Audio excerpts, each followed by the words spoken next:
After graduating from college, I joined Public Allies, which is a nonprofit committed to advancing social justice and equity. They gave me an opportunity to learn, grow, and lead in diverse and challenging environments. Now, we would meet as a larger co-op every other week to do team building activities, attend lectures, and even work on service projects. And I remember during one of these meetings, we were gathered into this conference room and told there was a conflict on one of the teams, and they just couldn't agree.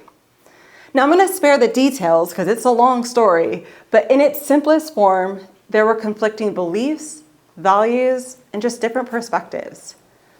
Now, I would like to say that I was a peacemaker in all of this and could assist my team in finding a solution, but I wasn't really ready or as prepared as I would have liked to be.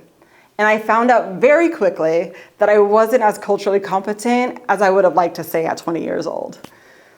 Now, developing cultural competency doesn't mean you must know everything about every culture or to throw yourself into every book about critical race theory or be an expert on all the issues we find in the media. But one place we can start is with you, understanding your history and your cultural identity. By answering questions like, what language do I speak and what percentage of the world speaks it? Or what traditions or customs do I practice? Or what were my family's cultural practices? Where's my country of origin and how did my family get to where they are today?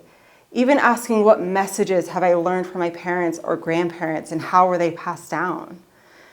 These questions, they help us better understand our cultural identity and become aware of our own biases, the lens in which we view the world, and how they're formed.